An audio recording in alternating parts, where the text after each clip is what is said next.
시간이 얼마나 손살같이 지나가는지 모르겠습니다. 2025년이 지나가고요. 또 이제 코앞에 정말 코앞에 2026년이 있죠. 또 연말 되니까 얼마나 바쁜지요. 여러분도 다 아마 분주하고 바쁘시죠. 뭐 만남도 많고 또 정리해야 될 것들, 또 다시 이렇게 새롭게 시작해야 될 것들을 계획하시면서 저는 또 저 나름대로 또 연말 되니까 너무너무 바쁜 거예요. 교회 또 마무리해야 될 것들, 또 뭐 성탄 예배도 중간에 있고 또 송구 영신 예배도 중간에 있고 하니까 너무 이렇게 설교 준비하는 것도 시간이 모자라더라고요. 그래서 제가 어젯밤에 들어가가지고 또 늦게까지 이제 오늘 설교를 준비한다고 막 치고 있으니까 우리 딸이 이렇게 문 열고 빼꼼히 들어와요. 그러더니 뒤에서 혀를 차면서 얘기하더라고요. 발등에 불 떨어졌구만. 발등에 불 떨어졌구만. 지금 속이 다 죽겠는데. 그러더니 굉장히 영적인 말을 하고 갔어요. 아빠 열심히 해. 그거 성령의 불이야. 그러더라고요. 근데 제가 되게 이렇게 농담 같은데 되게 은혜로운 말을 한다. 발등에 불 떨어졌는데 성령의 불이라는 거예요. 바쁘시죠? 그러나 성령님이 주시는 힘으로 또 성령의 불로 잘 통과할 줄 믿습니다. 여러분 시간은요 두 가지 개념이 있습니다. 우리가 보통 이렇게 뭐 1년 12달 또 하루 24시간 할 때 그 시간을 뜻하는 크로노스라는 개념이 있죠. 그리고 교회에서는 또 다른 한 가지 시간 개념을 이야기합니다. 그게 바로 카이로스라는 단어입니다. 시간은 카이로스와 크로노스가 있는 거예요. 그럼 크로노스는 뭘까요? 카이로스는 뭘까요? 크로노스는 그냥 흘러가는 일상의 시간이라면 카이로스는 하나님이 일하시는 시간이죠. 하나님이 터치하시는 시간. 그러니까 여러분 우리의 삶은요. 크로노스대로 그냥 날이 지나가는 대로 지나갑니다. 그러나 그냥 흘러가는 것이 아니라 그 속에서 우리는 동시에 하나님이 인도하는 시간을 통과하고 있다는 거예요. 그리고 여러분 이 카이로스 안에는 하나님의 시간 안에는요 특별한 그 분수령이 되는 지점들이 있습니다. 여러분 분수령이라는 단어 아세요? 사진을 찾아보니까 어떤 사태가 발전하는 전환점, 또 한 단계에서 전혀 다른 단계로 넘어가는 지점을 가리키는 말. 그게 분수령이라는 거예요.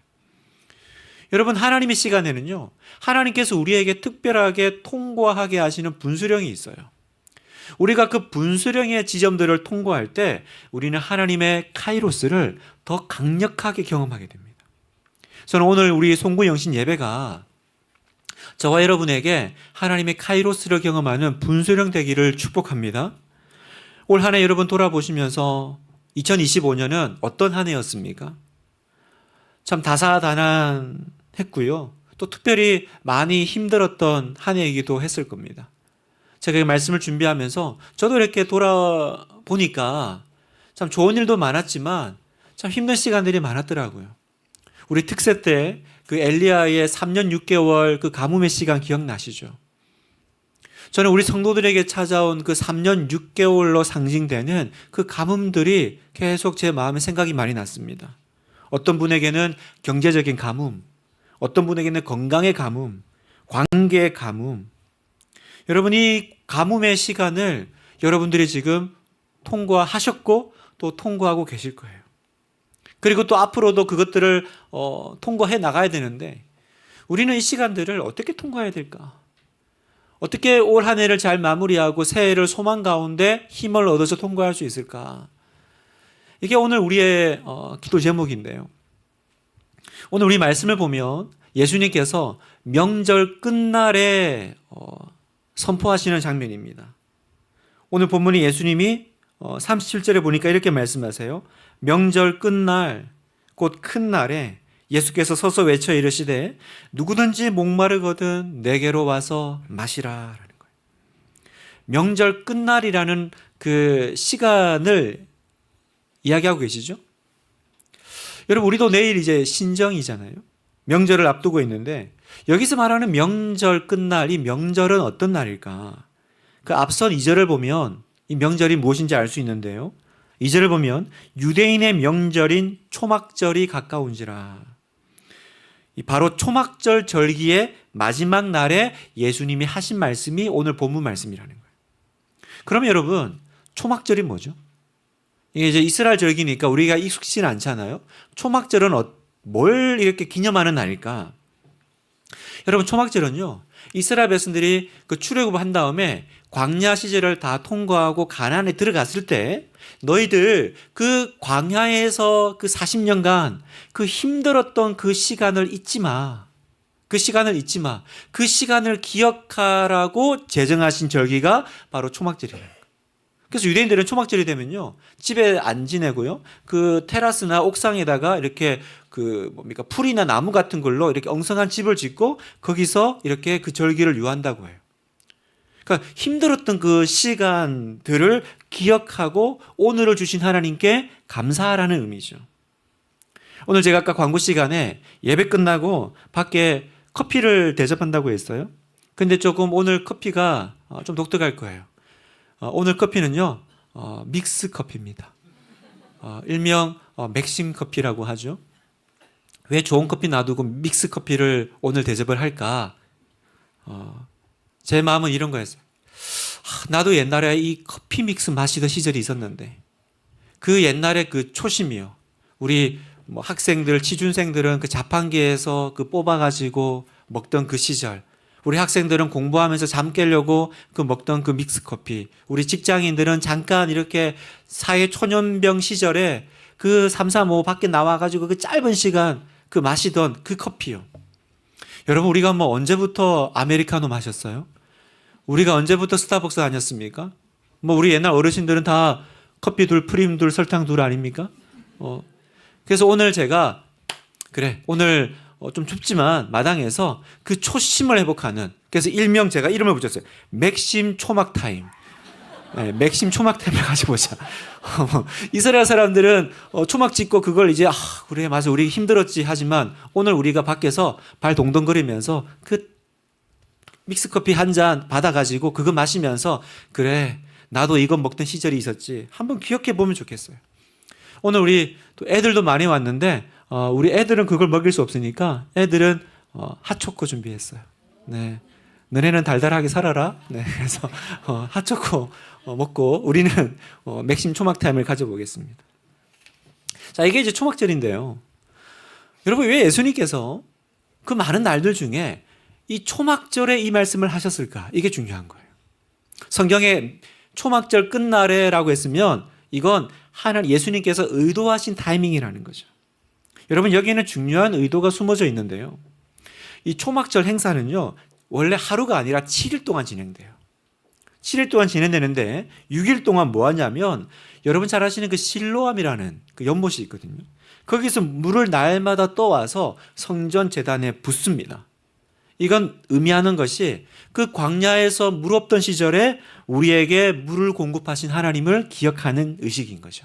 그래서 물을 붓죠. 그런데 이제 7째 되는 날이 되면 물을 붓지 않아요. 대신에 이사야 12장 2절의 말씀을 함께 읽습니다. 그 말씀이 뭐냐면 바로 우리가 테필린에도 나왔던 말씀이에요.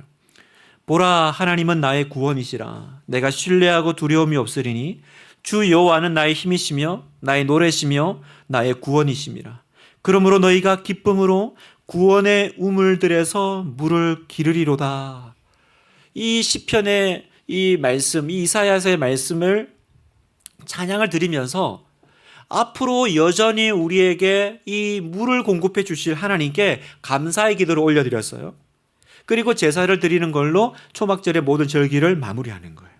자, 여러분 잘 보세요. 예수님께서 이 초막절 마지막 날에 선포하셨다라고 하세요. 그건 뭘까요? 이 매일 물이 있는 날 중에 마지막 물 없는 날에 물 예식을 거행하지 않는 그 날에 예수님께서 그 목마른 그 사람들을 향해서 누구든지 목마르거든 내게로 와서 마시라. 이렇게 외치신 거예요. 다시 말해서 예수님이 바로 그 구약에서 성경에서 약속하신 생수의 강물이 흘러 넘치게 하실 바로 그분이다라는 뜻이에요. 광야 같은 인생의 목마름을 해결할 그 생수의 강이 바로 나야, 바로 예수님이다라는 선포인 거예요.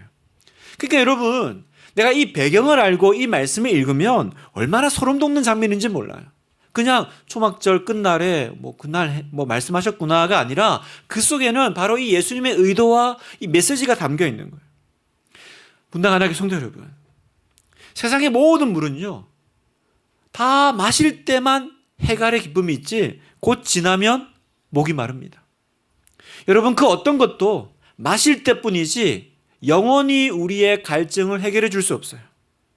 오직 여러분, 우리의 그 영혼의 그 인생의 그 갈급함과 갈증을 해결해 주실 분은 오직 예수님 뿐이심을 믿습니다. 요한복음 4장 14절을 우리 한 목소리 읽어볼까요? 시작.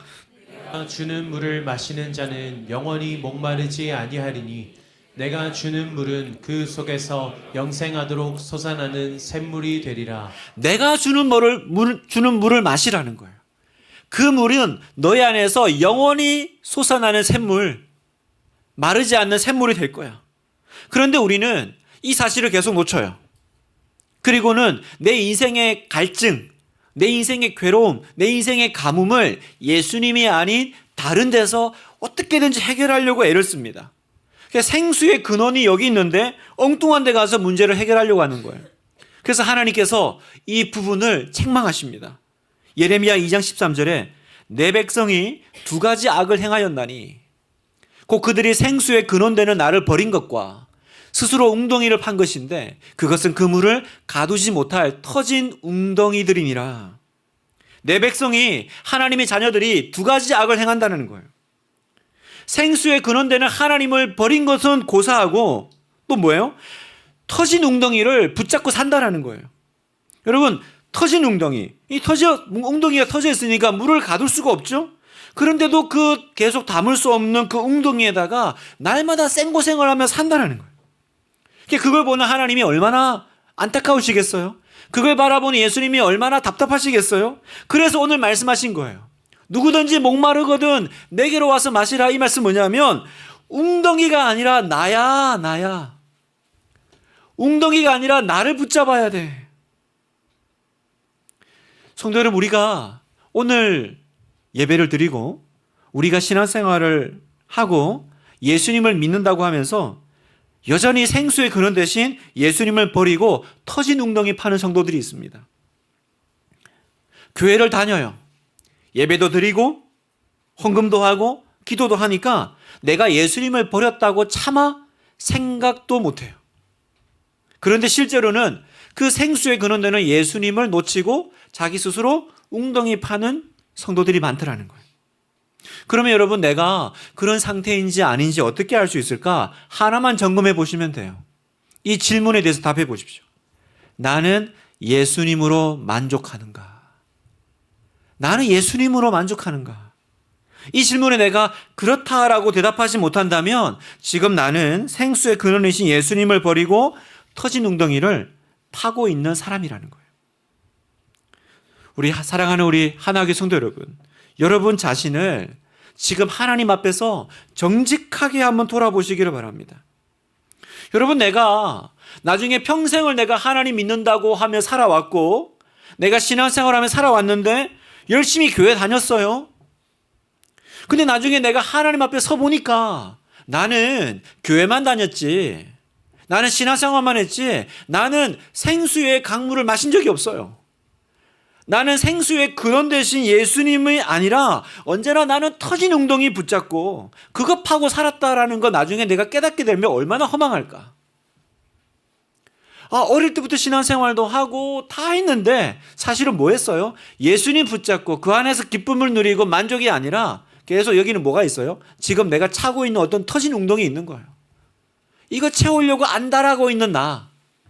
그래서 여러분, 세상의 모든 직업이든 사업이든 운동이든 모든 경력은요 오래되면 인정받죠.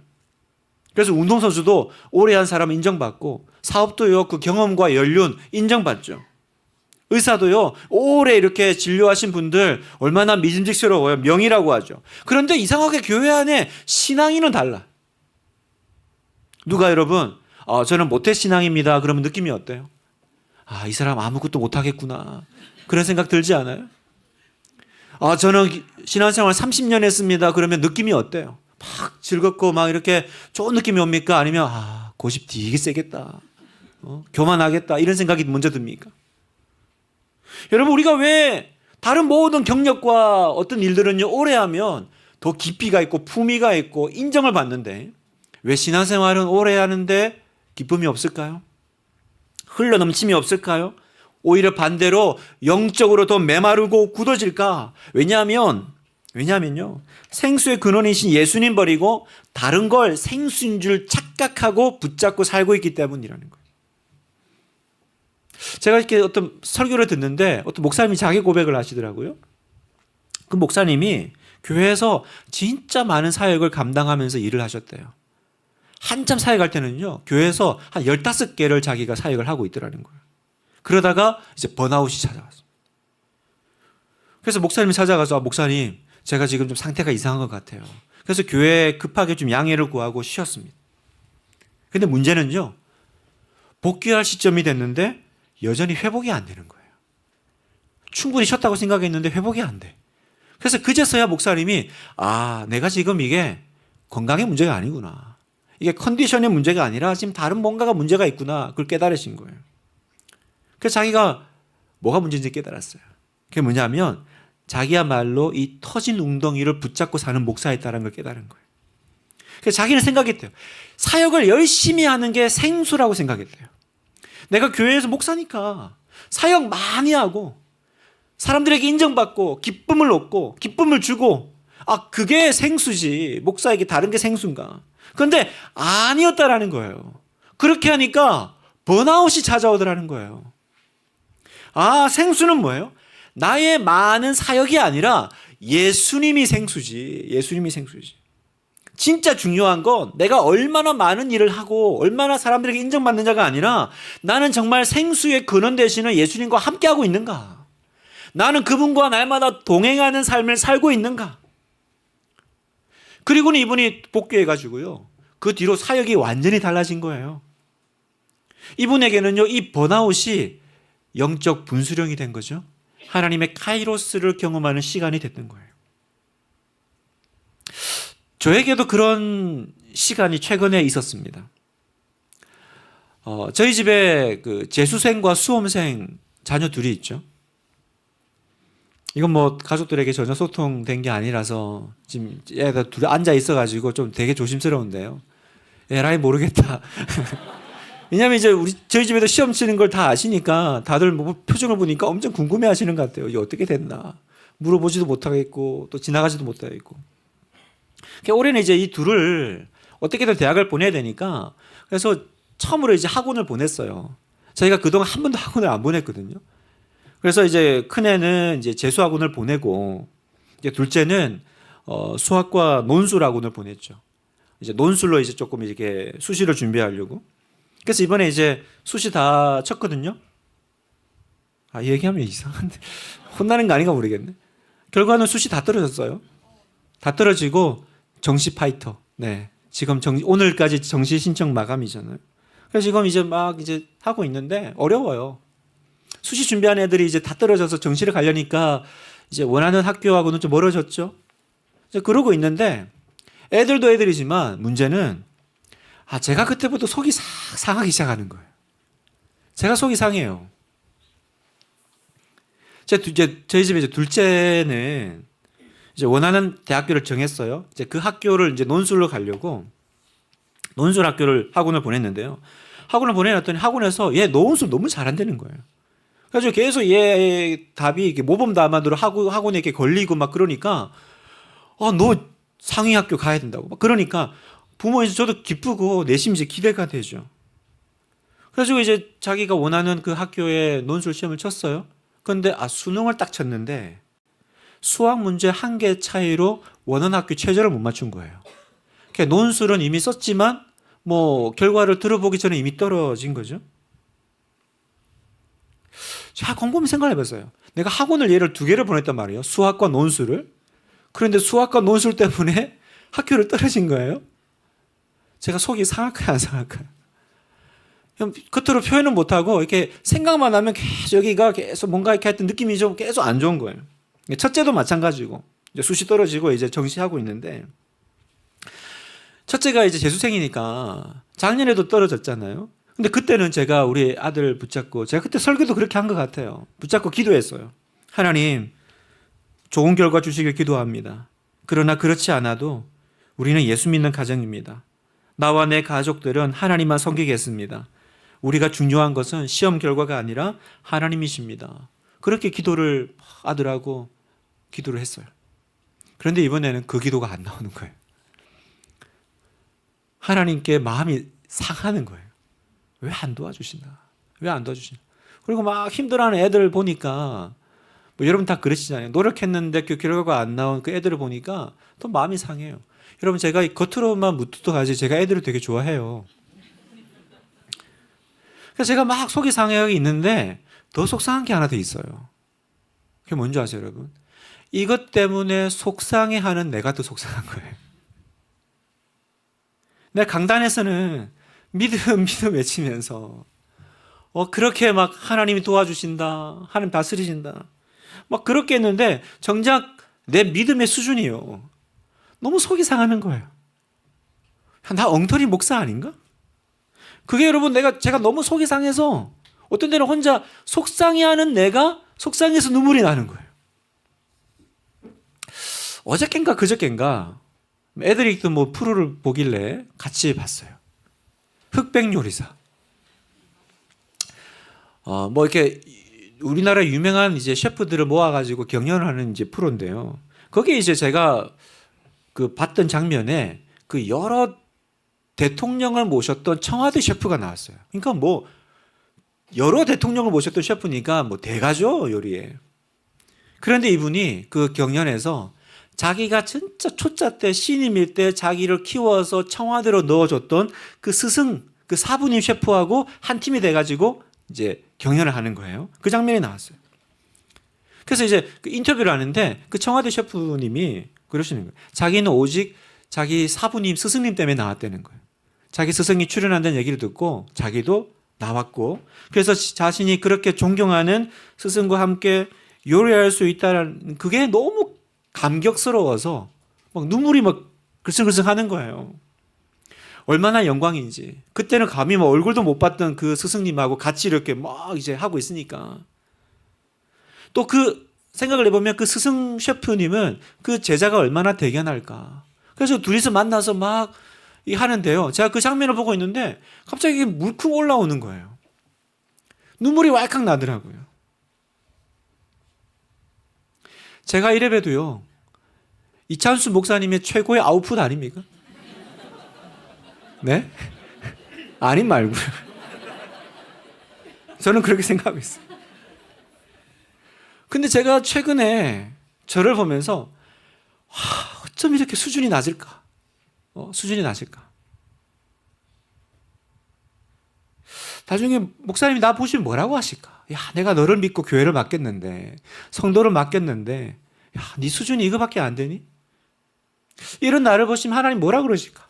막 그걸 생각하니까요, 제가 그동안 믿음 있는 척 하면서 했는데 완전 엉터리 목사인 거예요. 그 속도 모르고 아이들이요, 아빠 울어? 아빠 울어? 막 계속 울어요. 왜 우는지도 모르고 막 물어요. 여러분 담임 목사 믿음의 수준이 이거밖에 안 돼가지고 제가 여러분한테 너무 미안하더라고요. 제가 여러분한테 너무 미안하더라고요. 그래서 제가 여러분한테 허락해드려요. 아직 늦지 않았으니까 더 믿음 좋은 목사님 있으면 찾아가셔도 제가 안 삐질게요. 요한복음 6장에 보면요, 예수님 떠나는 제자들이 나오거든요. 그게 왜 떠나냐면 상황이 이런 거예요. 예수님 오병이어로 5,000명 먹이는 기적을 일으키셨어요. 그랬더니 사람들이 난리가 났어요. 와, 됐다. 이제 뭐 이분만 붙잡고 살면 먹을 걱정 없겠네. 뭐 오병이어로 5,000명 먹이니까 이제 뭐 끝나서 막 춤을 추고 좋아했어요. 사람들이 밤낮 예수님 쫓아다녔어요. 근데 예수님 뭐라 그러셨냐면 요한복음 6장 26절에 같이 한번 읽어볼까요? 시작. 내가 진실로 진실로 너희에게 이르노니 너희가 나를 찾는 것은 표적을 본 까닭이 아니요 떡을 먹고 배부른 까닭이로다. 여러분, 무슨 말입니까? 이 사람들이 진짜 예수님을 찾은 거는 예수님 때문이 아니고 예수님이 주시는 그 뭔가 때문이었다라는 거죠. 그러다가 이 떡 문제가 해결되지 않으니까, 자기가 춤추던 문제가 해결되지 않으니까 어떻게 돼요? 그 예수님을 떠나요. 요한복음 6장 66절, 그때부터 그의 제자 중에서 많은 사람이 떠나가고 다시 그와 함께 다니지 아니하더라. 성도 여러분, 이게 보리떡 신앙의 실체입니다. 먹을 것 구해주면 따라다니는 신앙의 실체예요. 주님을 보는 게 아니고요, 주님이 주시는 떡을 보는 거죠. 열심히 기도하고 사역하고, 그런데 사실은 그 내면은 뭐예요? 그래서 내가 하나님 이용해가지고 내가 원하는 거 얻는 신앙, 여러분, 오늘 하나님 앞에서 정직하게 돌아보십시오. 오늘 내 믿음이 어디 있습니까? 왜 내가 예수님을 믿는데 나는 왜 영적으로 더 메마를까? 더 서운할까? 더 굳어질까? 예수님 보지 않고 예수님 주시는 보리떡 보는 신앙 붙잡고 사니까요. 그런 우리에게 주님이 말씀하시는 거예요. 웅덩이가 아니고 나야. 보리떡이 아니고 나야. 여러분, 사랑하는 성도 여러분, 이 부분이 하나님께 내가 분명해야 하나님도 우리에게 분명해지시는 거예요. 여러분, 이게 신앙의 분수령입니다. 그렇다면 오늘 우리가 이 말씀 가운데 내년에 우리가 이제 흘러 넘쳐야 되잖아요. 어떻게 하면 흘러 넘칠까? 3가지를 붙잡기 원하는데요. 첫 번째, 진짜 다른 것 아니라 예수님 붙잡으십시오. 38절, 나를 믿는 자는 성경의 이름과 같이 그 배에서 생수의 강이 흘러나오리라 하시니. 여러분, 앞에서도 보시지만 올해 우리 새해, 내년의 새해 하나교회 표입니다. 흘러넘치리라. 이 38절의 말씀이 저의 요절이고 평생의 저의 기도 제목이에요. 하나님, 제가 흘러넘치는 인생 되기 원해요. 흘러넘치는 사역하기 원해요. 하나님, 저를 다시 한번 흘러넘치게 해주세요. 그런데 여러분, 어떻게 하면 될까요? 흘러넘치는 건 저도 여러분도 원하는데 어떻게 하면 될까요? 어디 가서 뭐 성령 체험이라도 하고 올까요? 뭘 해야 될지 흘러넘칠까요? 그런데 오늘 말씀 보니까 그 조건을 너무 명료하게 말씀하세요. 뭐라고 하세요? 나를 믿는 자는 성경의 이름과 같이 흘러넘치리라. 조건이 뭐예요? 예수님 믿으면 된다는 거. 그러니까 조금 당황스럽습니다, 여러분. 그럼 나 예수님 안 믿나? 믿는데 왜 안 흘러넘치지? 그 대답이 37절에 있는 거예요. 30절 앞 구절을 보면, 명절 끝날 곧 큰 날에 예수께서 서서 외쳐 이르시되 누구든지 목마르거든 내게로 와서 마시라. 아, 그렇구나. 믿는다라는 게 뭐냐라는 겁니다, 여러분. 믿는다라는 건 어떤 그 존재를 계신다, 그렇게 인정하는 것이 아니라, 믿는다라는 건요, 내가 진짜 목마른 사람이 되어서 나의 목마름을 인정하고 영적인 갈급함과 배고픔을 가지고 내게로 와서 마시라, 예수님을 찾는 것, 그게 믿는다라는 의미라는 거예요.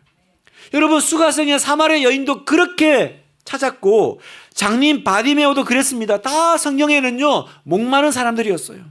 우리 주일날 영적 배고픔을 회복하자 그랬잖아요. 다 배고픈 사람들이었어요. 그 배고픔을 가지고 예수님 만나니까 인생이 바뀌고 뒤집어지고 흘러넘치는. 여러분, 왜 우리가 예수님 믿는데 내 안에서 생수의 강이 터지는 역사가 일어나지 않을까? 우리는 예수님께 목마르지 않아요. 우리의 목마름은요 예수님이 아니고 건강이죠, 재정이죠, 기도 응답이죠, 가족이죠, 직장이죠. 이런 게 우리의 목마름이죠.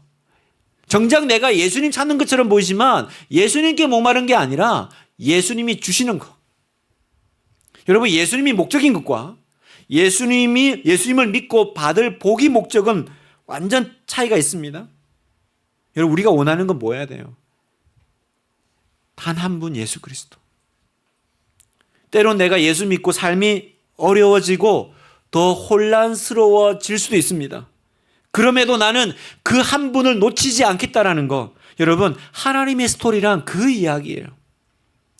예수 믿고 내가 원했던 그 떡고물이 떨어진 이야기가 스토리가 아니라, 그럼에도 불구하고 나는 그분을 놓치지 않은 그 이야기, 우리는 그 이야기를 하나님의 스토리라고 부르기로 했죠. 오늘도 그 하나님의 스토리를 써나가고 있는 우리 귀한 사람들이 있죠. 여러분, 그분들은요 목마르지 않아요. 그분들은 어려움이 와도 괜찮습니다. 흘러넘치는 그 생수의 강이 그 안에 있어요.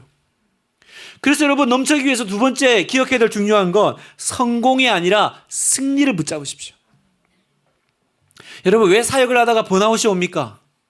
왜 기도하다가 마음이 상합니까? 여러분, 세상에서 하나님 믿는 게 제일 어렵지 않아요? 따지고 보면.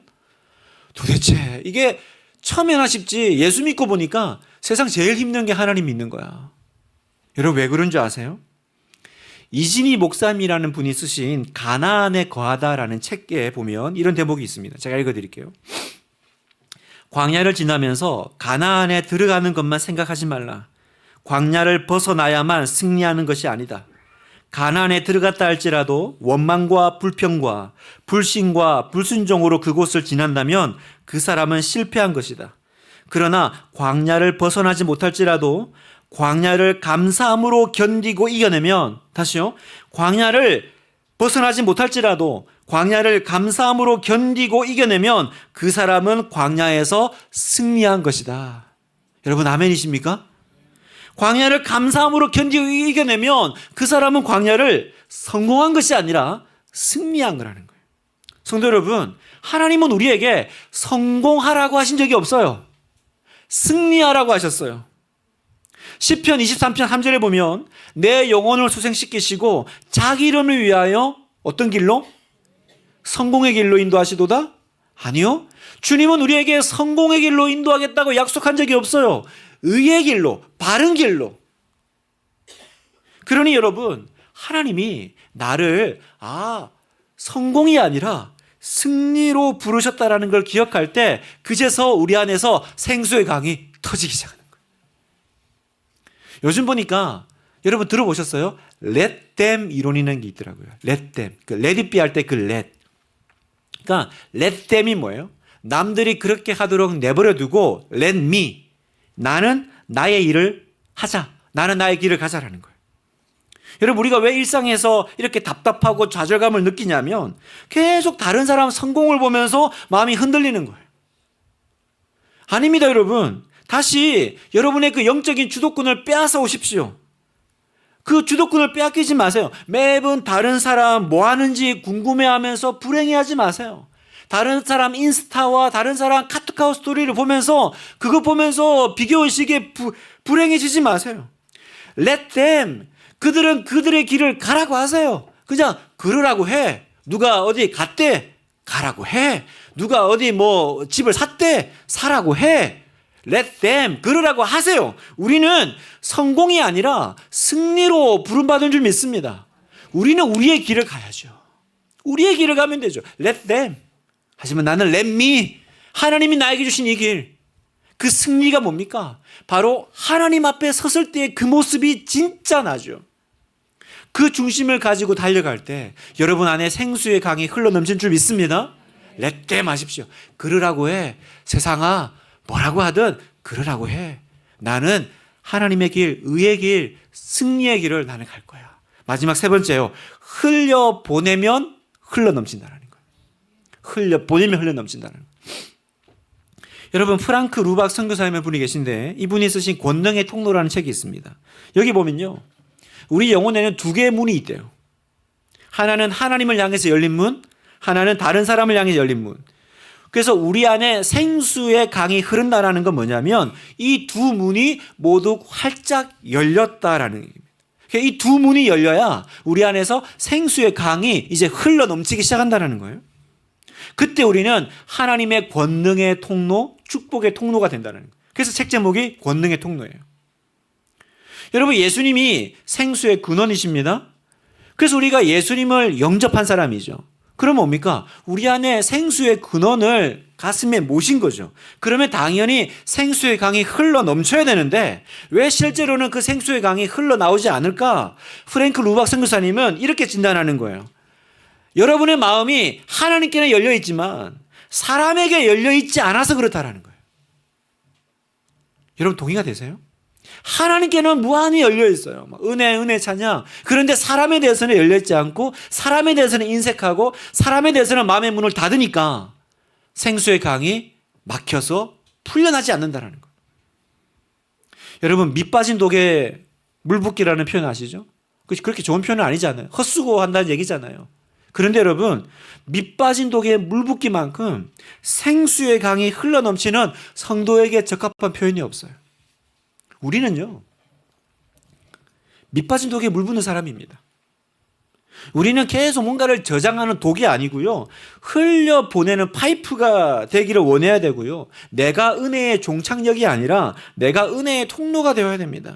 그러면요, 하나님이 뭐라고 약속하시냐면 내가 너에게 넘치도록 부어주마. 여러분 아멘이십니까? 누가복음 6장 38절 읽어보겠습니다. 시작. 주라 그리하면 너희에게 줄 것이니 곧 후이 되어 누르고 흔들어 넘치도록 하여 너희에게 안겨주리라. 아멘. 주라 그리하면 넘치도록 하여 안겨주리라. 여러분 아멘이십니까? 진짜 내가 생수의 강이 흘러 넘치는 사람이 되기 원한다면 사람을 향해서 마음이 열려야 돼요. 어떻게든지 하나님의 은혜를 흘려보내는 통로가 되어야 됩니다.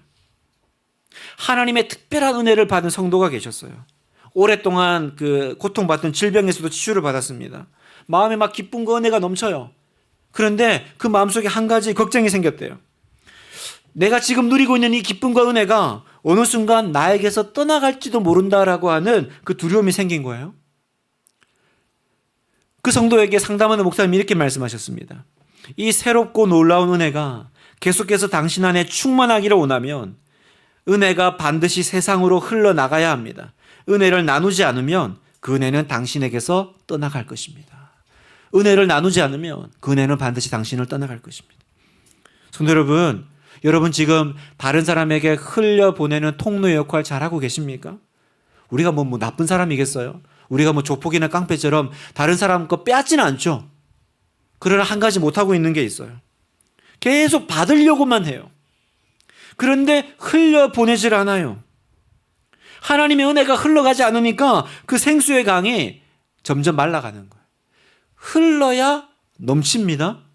성도 여러분, 흘러야 넘칩니다.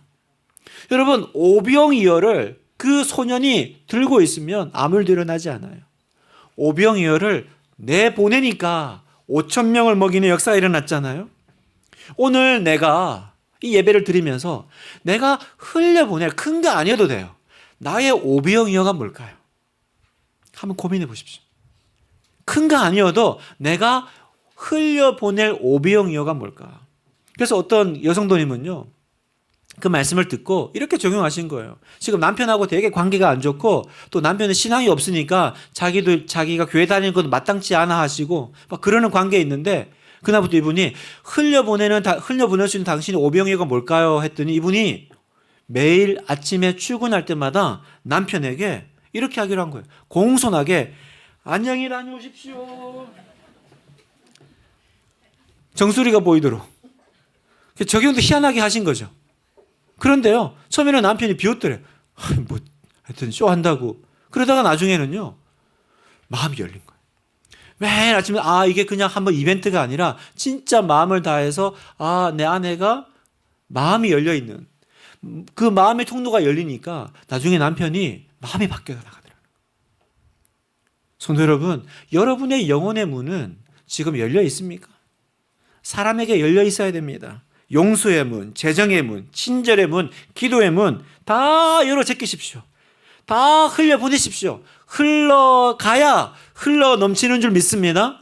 오늘 말씀을 마무리하면서요, 내 인생의 배가 좌초될 때가 있어요. 그런 시간이 있죠. 그냥 내가 뻘칠갑을 하고 뭐 어떤 힘을 써도 마치 그 뻘 안에 갇혀있는 배가 꼼짝을 안 하는 상태. 여러분, 그 배 어떻게 빼낼까요?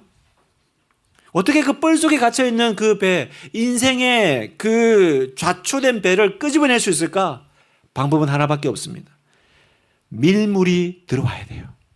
그렇죠? 만조가 되어서 은혜의 민물이 홍수가 일어나서 물이 들어와서 그 배를 띄워야 그 배가 그 좌초에서 뻘에서 나오는 거지. 여러분, 장정 몇 명 붙어가지고 그 배를 끌어낼까요? 여러분, 오늘 우리에게 필요한 것이 무엇입니까?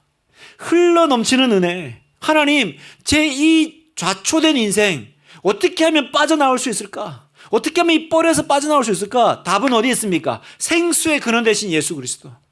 그분이 나에게 은혜가 되시고 내가 흘러넘치는 은혜, 넘치는 은혜가 내 인생에 물밀듯이 밀려들어올 때 그때 내 좌초된 인생이 다시 떠오를 줄 믿습니다. 이사야 44장 3절 말씀 같이 읽겠습니다. 시작. 나는 목마른 자에게 물을 주며 마른 땅에 시내가 흐르게 하며 나의 영을 내 자손에게 나의 복을 내 후손에게 부어주리니. 아멘. 부어주리니 약속하셨죠? 부어주리니. 은혜의 홍수로만 가라앉은 배를 띄울 수 있습니다. 여러분 2026년 내년에는요 넘치는 은혜를 받으십시오. 여러분 아멘이시죠? 그냥 빠듯하게 받지 마시고 좀 넘치게 받으십시오. 그냥 조금 적절하게 받지 말고 흘러넘치는 은혜를 주시옵소서. 하나님, 저에게 내년에는 흘러넘치는 은혜가 나를 찾아와 이 좌초되고 이 뻘 안에 갇혀있는 내 인생이 다시 떠오르게 될 줄 믿습니다. 우리